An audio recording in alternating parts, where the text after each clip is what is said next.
Hello, Ian Palmquist. We're back for episode two, our second part in our conversation with Ian Palmquist.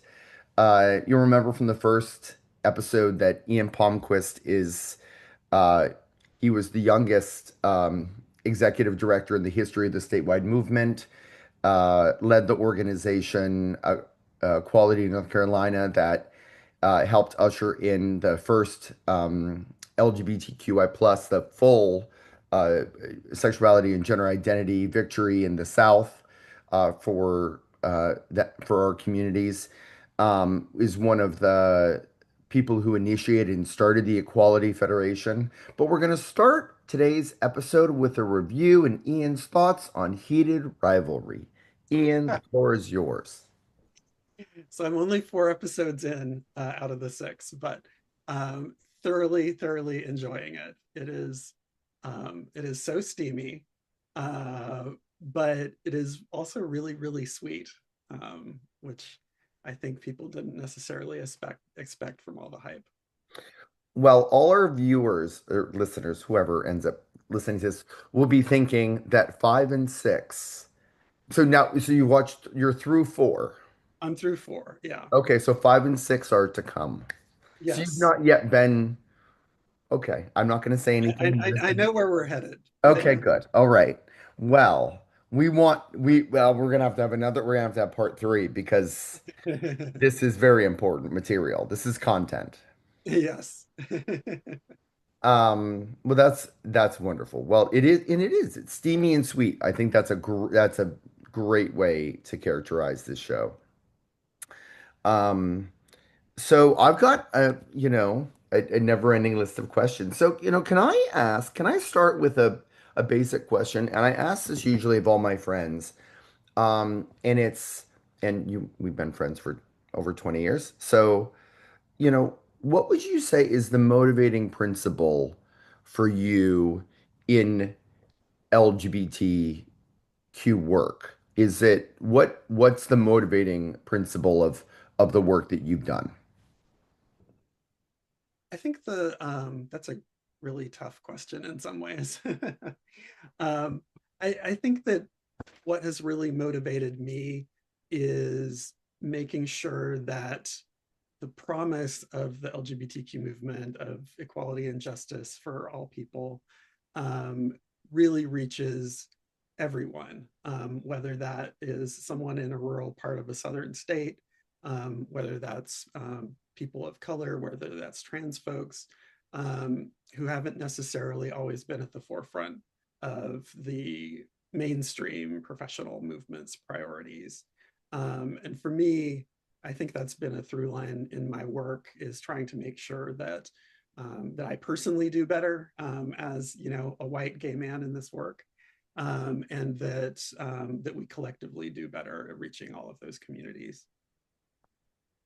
I think that is a through line of the work. And when I did that little quick intro, and that is it. It's about getting more to more people as fast as humanly possible. Um, because you've got this very fascinating position. I often refer to you as like the most successful Southern gentleman in the history of the LGBTQ movement. Like you're such a nice person, but you get shit done in a way that other people don't. Do you think that there that you're st that there's a is there a link between, I mean, even when we read this last week, right, with the way you were talking about high school, where does that come from, the style, your approach to it's to winning? I think some of it goes back to being a quiet, shy kid. And, you know, conflict is not my preferred format. It's something I have to push myself to be in conflict, which is kind of ironic for this sort of work. Um, but I think, I really deeply want to uh, connect with people and give people a chance to do better. Um, there are some folks that are never going to come across to our side, and I fully recognize that. But I really saw in my work in North Carolina that there were a lot of basically good-hearted people who were not with us yet, including some Republican legislators at the time who I think we could reach. And in this like polarized environment today, that almost sounds crazy. Uh, but uh, but I think our movement has been most successful when we've tried to meet people where they are and bring them along. Very quick story. When I was doing marriage in Vermont, the right wing was there and they had this thing in the state house. And I don't know what possessed me. I had an Ian Palmquist moment and I just was really nice to the guy. He just, he didn't rub me the wrong way. I disagreed with him. I supported marriage. He didn't support marriage, but we just got along. And 6 months later, we were running a gender identity based after school program that the Associated Press covered in a story called Gendertopia. And they called him and said, what do you think about, Chris Pepin-Neff's Gendertopia program? And he, in his response to the Associated Press that they printed was, I don't know, but Chris has always been really nice to me. And do you think there's a thing there? Like, do you think that the battle, this that style and substance are being lost, that we're sort of maybe all, hard-nosed mechanics at the moment and less stylized humanity?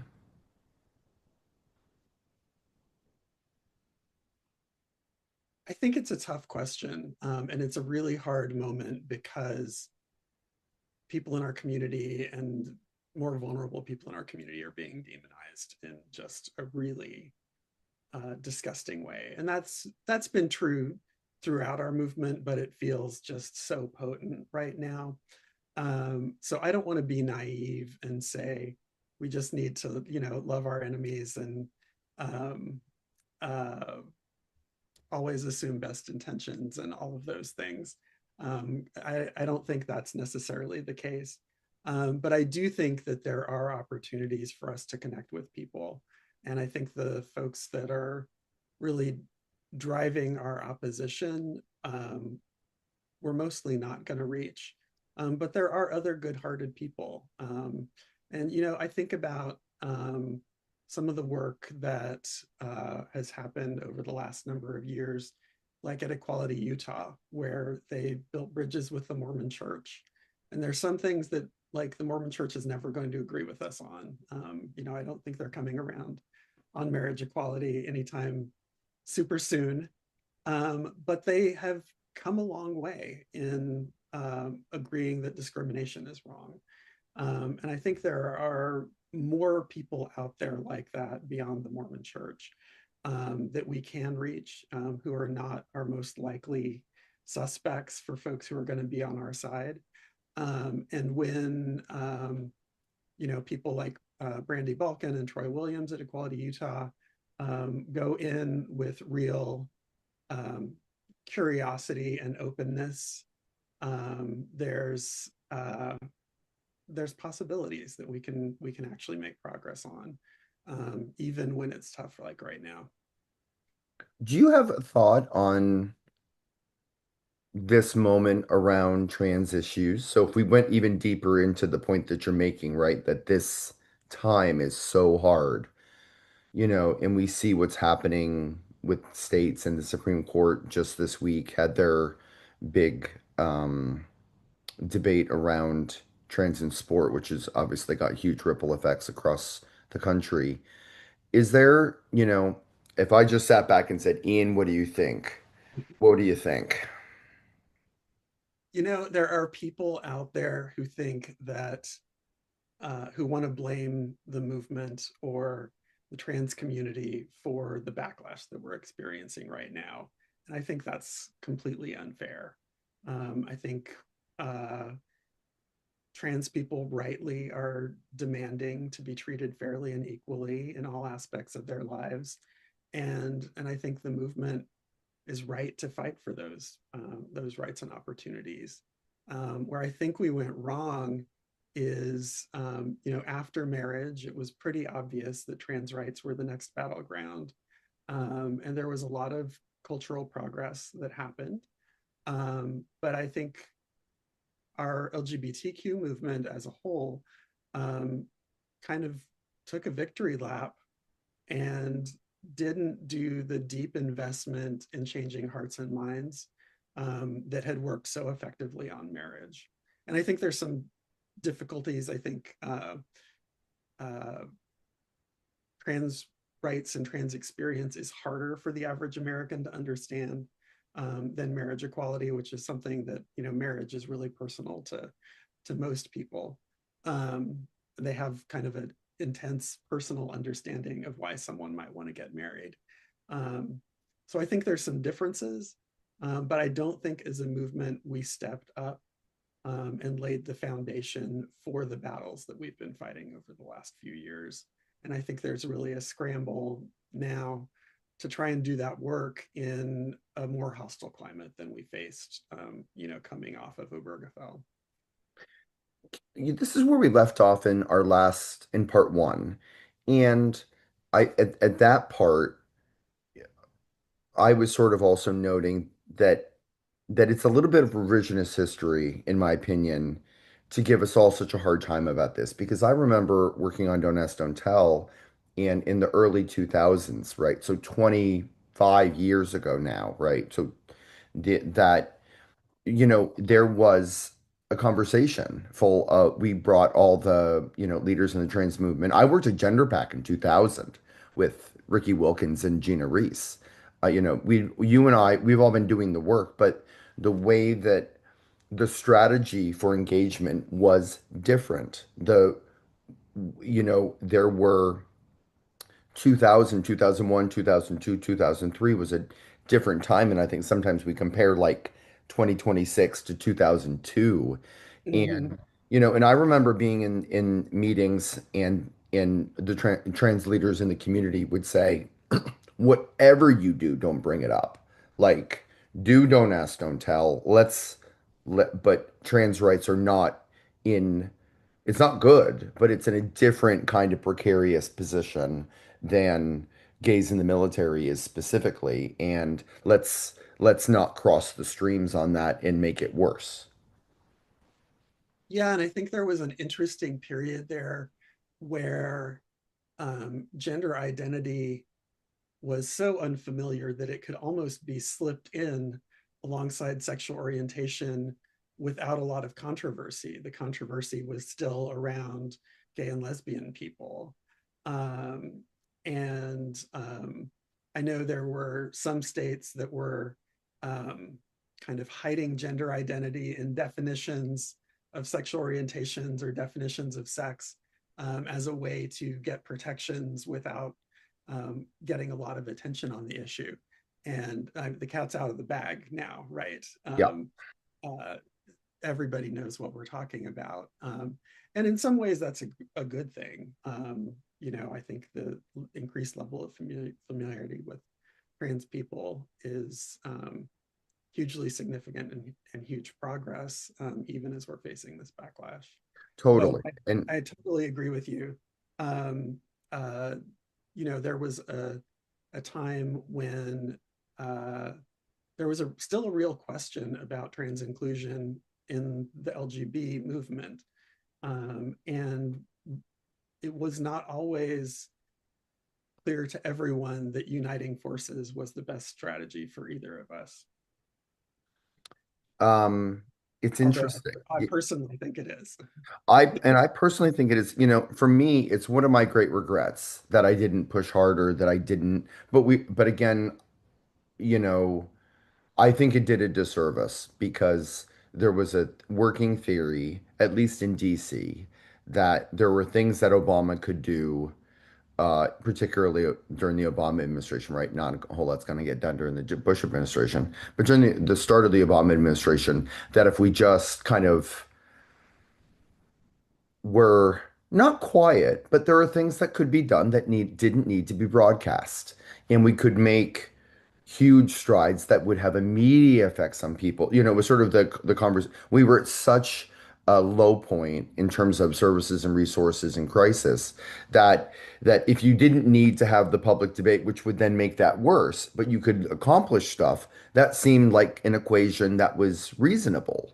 And I think it was reasonable, but that doesn't mean that there's not a dialectic that doing it and it being reasonable also meant that there would be continued struggle and tension moving forward.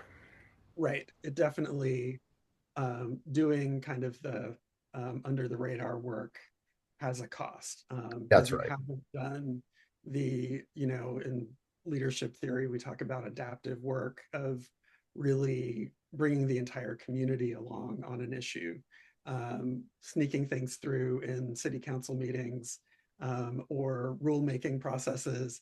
Um, is kind of sexy in a way as an advocate, because you can get some things done really quickly, but it's not always a durable win.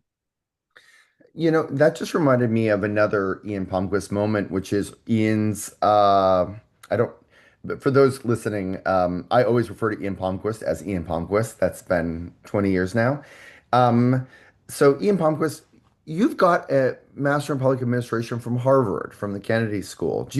What did you learn from that experience? Um, that experience, was really phenomenal. I got to work with some amazing professors, and I got to be a part of a community of students as a mid-career professional, of students who've already been doing really interesting work in nonprofit and government, all around the world. And I think a big learning for me there was really, um, learning some frameworks and learning some language to describe some of the things that I learned as an advocate. Um, Really having a way of thinking about how we do systems change, how we bring entire communities along, and how we solve problems when uh, the people in charge can't fix it by themselves. It really takes the whole community changing, or in some cases, the entire country changing, Hmm. uh, to make the progress that we want to make. And it gave me, a way of thinking about how I approached the work, and how I coached other people, across the country in doing their work, um, to really think about how you do that adaptive work of bringing communities along. It seems like that's an extraordinary program that also brings together cohorts and that are like lifelong friends and allies. Is that it seems like the part of the program is, capacity building for you individually as well. Is that fair? Oh yeah, absolutely. And uh, I've developed some incredible friendships, people I stay in touch with regularly.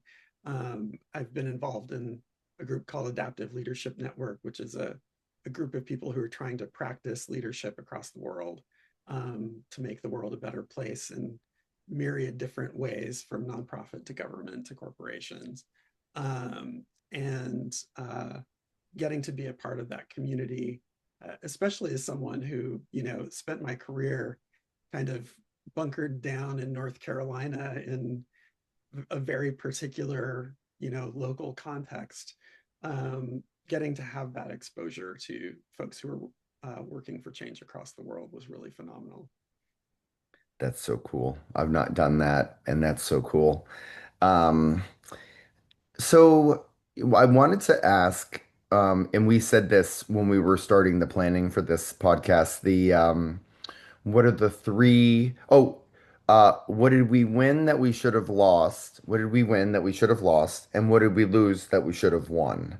Do you have any thoughts on, as you look back, and it could be statewide, it could be Raleigh, or it could be North Carolina, it could be federally or in one of the states that you we're organizing with. Is there let's start with a loss that we should have won, and then we can do the opposite. That's a hard question. A loss that we should have won. Um, you know, and I wasn't involved nationally in this moment, so I don't know every detail of how hard it was. But the fact that we didn't get employment protections through during the early years of the Obama administration when we had a Democratic Congress, I think is a real shame. And there are reasons why that didn't happen, certainly. But when we've had those windows, we just have not been able to get across the finish line at the federal level in Congress. I mean, there's a lot of people who would say that, my work on Don't Ask, Don't Tell was one of the reasons that there was a list during that time. It was hate crimes and Don't Ask, Don't Tell. And Don't Ask, Don't Tell went second instead of third. Mm-hmm. And that flipped the script. And so what do you say to people? Because in that argument, they would say, well, there's only so much you can do, Ian, right? You can't Right. do and do don't ask, don't tell. What do you say to people who say it's a funnel and you've got to fit your equality in proportionally? Oh, it's so frustrating. And I think that argument we heard from elected officials over the years, over and over again. I know when I was in North Carolina in the early 2000s, we thought we were close to employment protections for state employees as an incremental step. And then the marriage equality movement hit. And suddenly, uh, not moving a constitutional amendment on marriage was the one thing that our community could get. And Democratic leadership was very clear that we should be really grateful for this one thing that we're getting, which was just not doing any more harm, not even advancing anything positive at the time. Um, I think it's immensely frustrating, and I think we've started to see that shift in places where, when we have had Democratic control in state and in Democratic administrations, that there's been a willingness to do more, but we haven't gotten there at the federal level in Congress. Can I pause here for a moment? You reminded me that we've known each other too long. You reminded me that we lost all the state constitutional amendments in 2004, right? I think we lost Missouri just before it, but then we lost what was eight or nine on election night 2024, Mm-hmm. and it might have been more than that. It might have been I think there were 11 in total, but the but the question I'm gonna get two questions. The first is how do you think because even as difficult as today is, I feel like losing that many state constitutional amendments in one day, just in one day, was a very low moment for the movement. And I'm interested in how you think we rebounded over the years that followed there to get from there forward. Yeah, I mean, it was a devastating moment. And I remember really clearly, just jumping back a little bit, when the Goodridge decision came down in Massachusetts for marriage equality. I happened to be at a gathering, the first gathering of Southern state equality organizations getting together, just as the South. Um, and I remember, folks checking email on their break and getting this incredible news that Massachusetts had made this decision. And there was this moment of joy followed by, oh shit, basically. Like realizing that what we were in for in the South over the next number of years was going to be incredibly difficult, because the backlash was going to be so strong, and it was that strong. Um, you know, Evan Wolfson and Freedom to Marry talk a lot about losing forward, which I think is a really important, important and frustrating concept to keep in mind, right? Um, really thinking about how do we lose battles that are unwinnable, but lose them in a way that moves us forward. And I think we've done better and worse at that at times as a movement. I know uh, when I was fending off the constitutional amendment here in North Carolina for a number of years, um, and we were able to block it because we still had Democratic control. um, the arguments that legislators were using were really wishy-washy things like this is unnecessary because same-sex marriage is already not recognized in North Carolina law, right? This was not a compelling embrace of the gay community, right?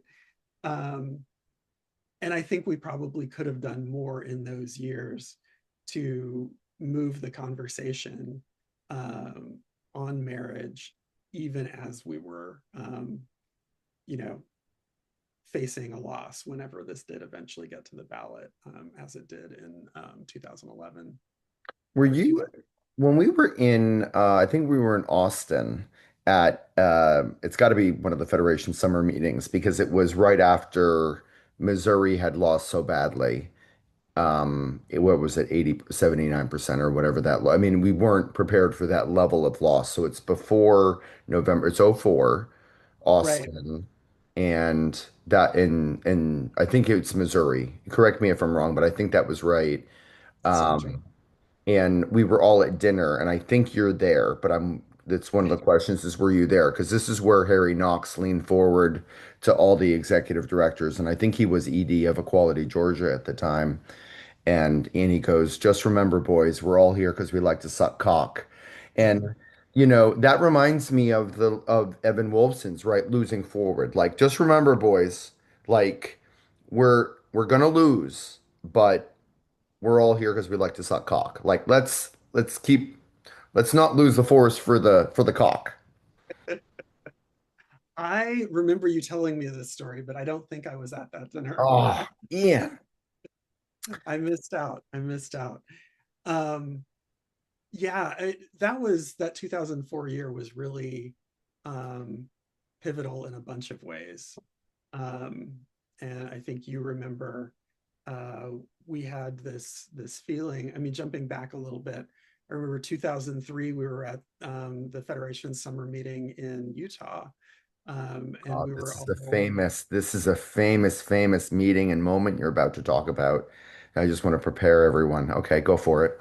It was like a beautiful summer day, and we escaped our conference room, and about, I don't know, 30 or 40 of us at the time was the full extent of those gatherings. And we were sitting out on a lawn at the University of Utah where we were having this conference, um, and having this conversation and recognizing the momentum around marriage that was coming, and recognizing that these constitutional amendments were going to be coming. Um, and it was a moment that I think precipitated the Federation stepping up in a new way, um, really recognizing that uh, the battle was going to be at the state level, as it so often has been over the years, um, and that we needed more than this at the time really informal loose network, basically unstaffed network of people who got together once or twice a year to share best practices and commiserate and be a little Support bit of group. We needed executive more than a support group. yeah, exactly. And I think it was coming out of that conversation that the Federation board started thinking about becoming a real organization, hiring staff, and really going out and trying to be a force in the movement. Do you remember the meeting before we walked out on the grass? So before, let's go about right behind that by 40 minutes.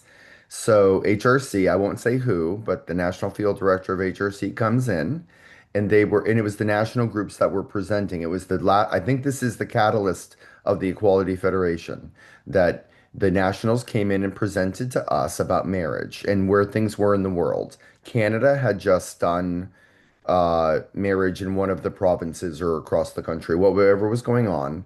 And HRC presented and said it was marriage was coming from Canada and it was all going to be fine. And Ken Baker, bless his heart, the late Ken Baker from Equality, Alabama, raises his hand and says, what about Alabama? Like, if people get married, people from Alabama go to Canada and come back, what does reciprocity mean? And the Nationals all said to us, it's all going to be fine. And Ken goes, it's not going to be fine in Alabama. And do you remember this meeting? Am I speaking out of turn? I don't remember that exactly, but I do remember a couple things that I think get lost in the narrative from that moment, and um, and that is that there's a narrative now that HRC and the national organizations foisted the marriage equality fight onto an unwilling community. Um, and the reality is that the movement, in a lot of ways, was dragged kicking and screaming into the marriage fight. You know, HRC wanted to be working on employment non-discrimination and thought marriage was going to slow that down, which it may have. I mean, let's be honest. Um,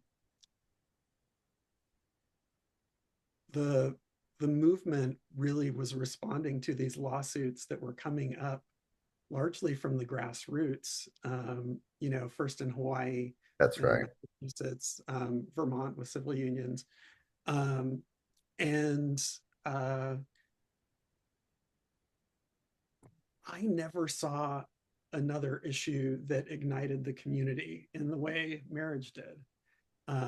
Even in the South, even in a state where it was not the fight I was going to pick for North Carolina at that time, um, as as the fight emerged, the community, there was just a groundswell of activity and support that was unlike anything I've seen on other issues, you know, in my time working on the movement.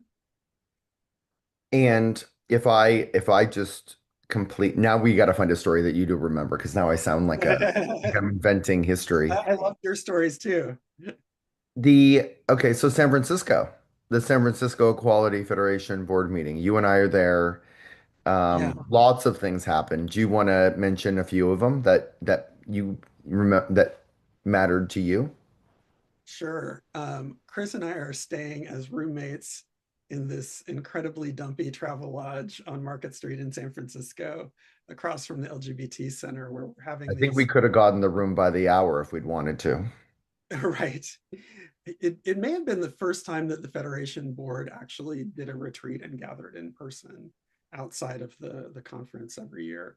Um, and we were really coming together to say, what do we do in this moment?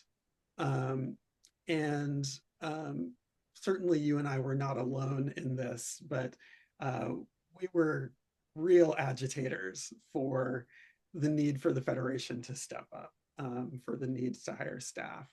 And I think unintentionally, we sort of played good cop, bad cop in those meetings where I was very conciliatory and bringing people along, and Chris is dramatically walking out at certain points. How many times did I storm out? At At least twice. least twice. I think the second time you stormed out in the process of apologizing for storming out the first time.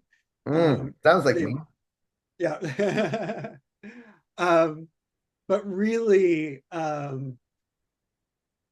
really in that moment, that group saying, we have got to do more. Uh, that we can't wait for the other national organizations to be there for the fight in the states, and that the states were where the fight was going to be.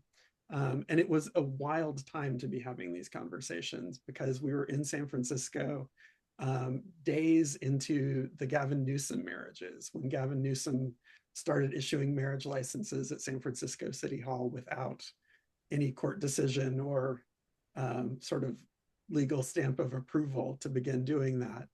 And in fact, we took a break during the meeting, and Nadine Smith married her longtime partner, with the Federation board there as witnesses on the steps in San Francisco City Hall, which was just a beautiful, beautiful moment, and uh, a chaotic moment, where there was so much hope and so much uncertainty at the same time.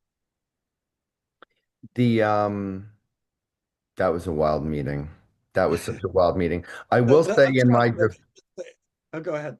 just in my defense, the because I was a little unhinged at that meeting, but there was a story I and I you know this story and you may not remember this part of the story, but I had started PEP the first time the day before I flew to San Francisco. And that version of, or I mean, it was basically, I mean, I'm not going to make a joke and say it was AZT, but it was pretty close to like that early 2000s version of PEP was, which for people who don't know is post-exposure. I'd had a post-exposure issue and had just started PEP in like the early 2000s. PEP was a trip and a half. I was sick as a dog on that trip. And I mean, I don't think it stopped me from hooking up in our room, but Right. the point was just that like those were like part of the things. Like, are you on the new PEP? Like, and what does it do? And Mhm. how does it make you? So the combination of like being on PEP, being in a room with you, dealing with marriage, Gavin Newsom doing the thing, Nadine getting married, like it was a really a bubble of a queer moment. Mhm. Yeah, absolutely. And you know, the upshot of it was that the board did decide to move forward with hiring Tony Broadus first as a contractor, with doing a marriage summit and bringing together all of the states to develop plans for how they were going to approach marriage in their states. And then ultimately going into the summer meeting that year, changing the name to Equality Federation and becoming a staffed organization and getting the full support of the members to do that. And do you remember in this meeting, sorry, I keep doing this. No, So you're not. there's this moment where Nadine Smith catalyzes and really leads to this idea we're going to have a marriage summit. And I'm going to push forward, and me and Dan Formansky and I think Diana Mason are going to be the three that we say it's like a DC, Virginia, Maryland thing, and I'll host whatever in DC. But the reason I thought that was Nadine sort of stops the room. We're talking about how we need more and, we've got to act. And Nadine goes, we keep talking about slices of pie, like slices of pizza, like, and we need to build a bigger pie. We just need a bigger pie. And for me, that was transformative, that it Yeah. was, oh, she's right. We're all fighting over the crumbs and the nationals and the states and marriage and ENDA and all these different things are going on. We need a bigger pie. And I don't know if you recall that I'm sure she told that story before, but like for me, that was the moment. Right. And I think we were in such a scarcity mindset with these tiny state organizations. The nationals were not huge at the time either. They seemed big to us. But when you think about the scope of the country and the movement, um, we were so under resourced.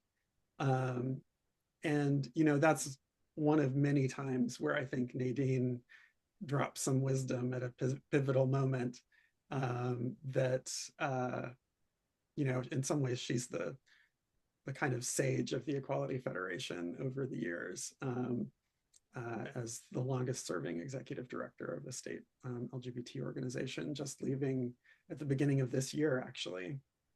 And you two Um, were co-chairs for a long time, weren't you? I came on as co-chair right after Nadine stepped down. Okay. And then when we hire Tony, are you on the committee, or you're the co-chair then, and I chair the hiring committee. Right. So we come out of the summer meeting in Austin, still in 2004, with a mandate from our members to become an organization and hire an executive director. Um, and our next meeting is at Creating Change, literally days after we lost in however many 10 plus states around the country, lost constitutional amendment battles. Um, and I've told this story so many times, but uh, all of the funders of the movement, the five largest foundation funders, demand a meeting with the Equality Federation Board of Directors and tell us that the movement doesn't need another organization. we're in this scarcity mindset yet again. And we have the folks with the resources telling us that there's scarcity and that we're not needed. And I always remember that board just coming together, still going ahead with interviewing our finalists the next day, and offering Tony Broaddus a job 2 days later, unanimously, because the state equality movement, the state leaders who were on that board at the time, knew that those losses in 2004 were just the beginning, and that we needed a bigger pie. We needed bigger state equality organizations to fight the fights that were coming. I remember that now. I'd forgotten. Um, we were in whatever the room was, and they said, yeah, we don't need another national organization. And then in response to that, we hired Tony and Right, started a new national organization. I mean, it's this, and it's not in it, and I understood their point. I mean, but it was so interesting the length of time where the states just said statewide stuff is different. It's coming to the states. It's also coming through the states. And we can't do what we need to do if we don't do this. right. Like the expertise is there, it's on the ground. And there used to be, do you want to mention just because I think from their point of view, there was this other operating, like the social change model that you're sort of talking about from your experience and from Harvard and other places where they used to parachute. So the nationals would parachute in, 10 or 12 people into a state 3 weeks before a referendum.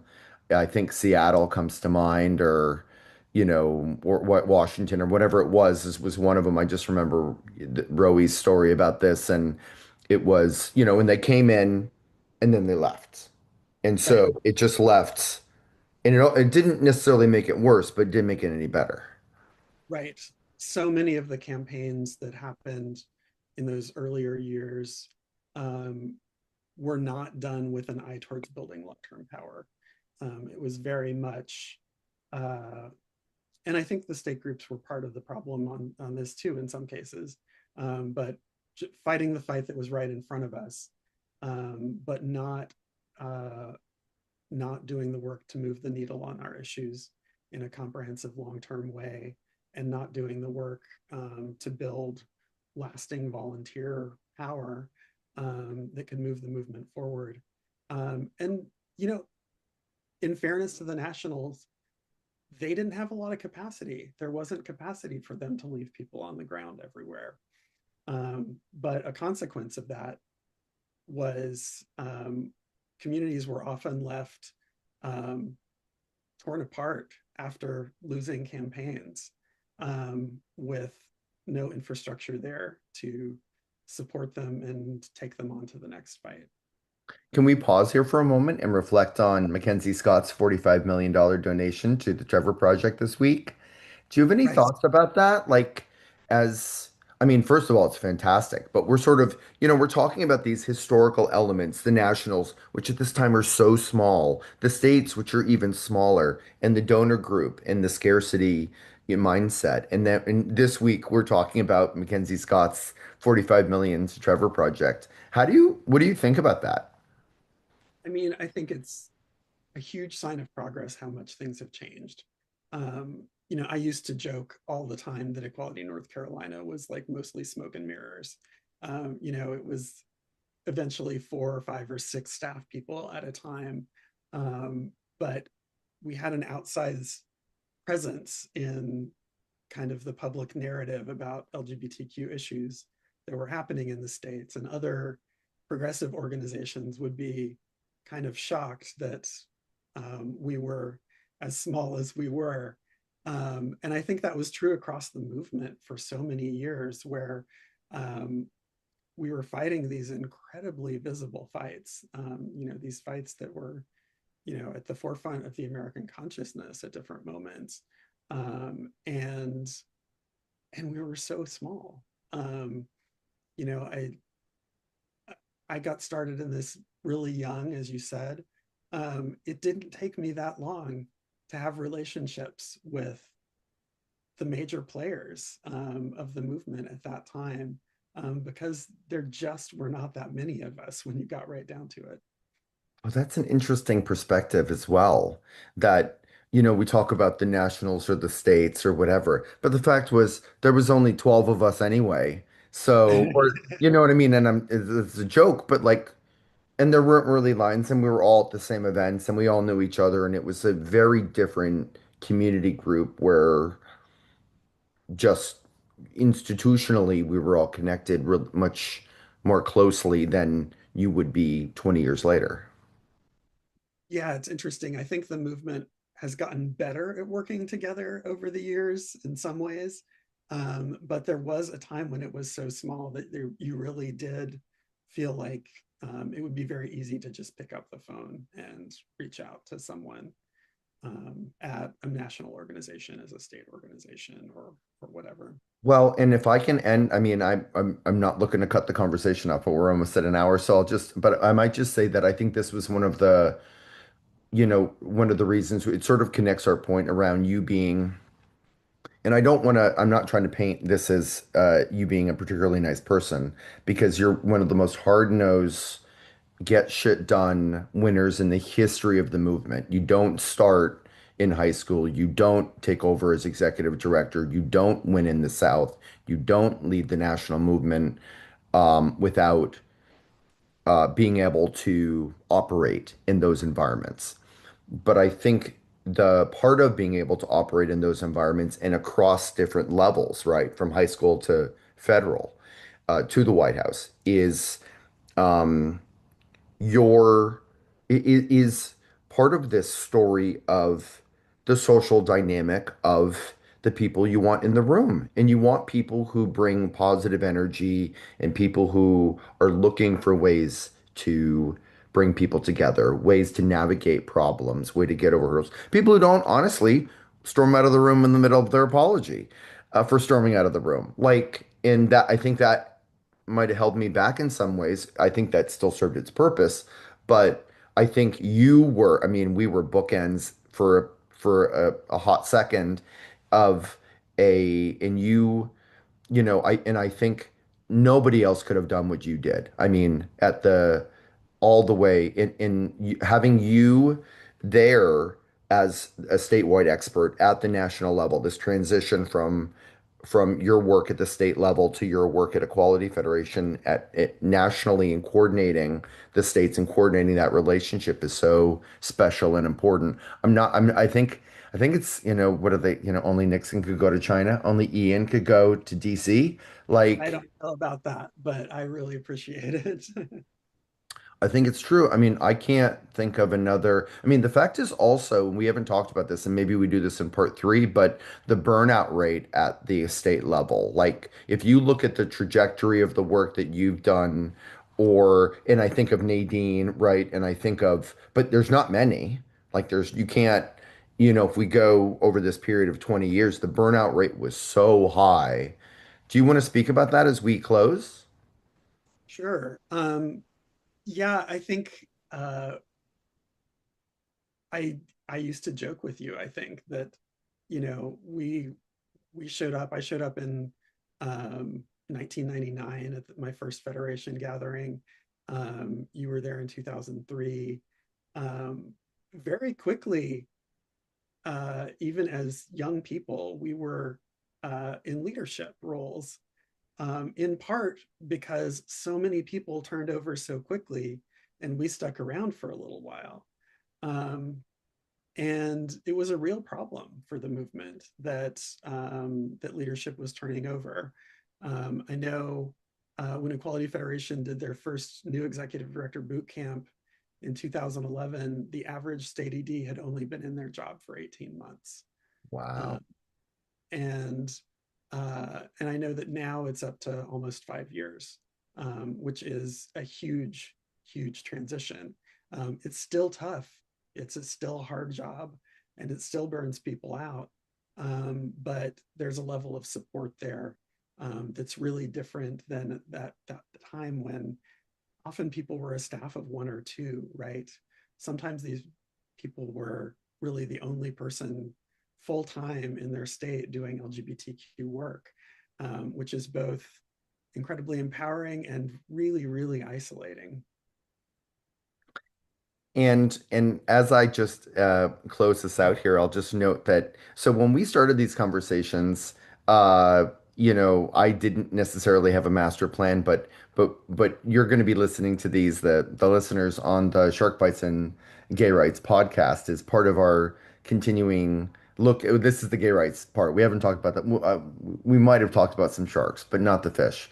Okay. And the in the gay rights podcast, and I'm interested to see the feedback that people have. But I want to thank you, Ian Palmquist, for your time today. What a really spectacular part two.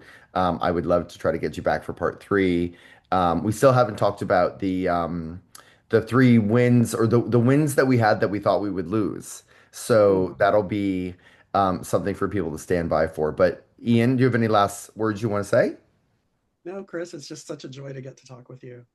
So thanks for sharing some of these memories. Oh, wonderful. Well, um, thank you, Ian Palmquist. Always the gentleman. Thanks, everyone. Have a good day. All right, take care. One second.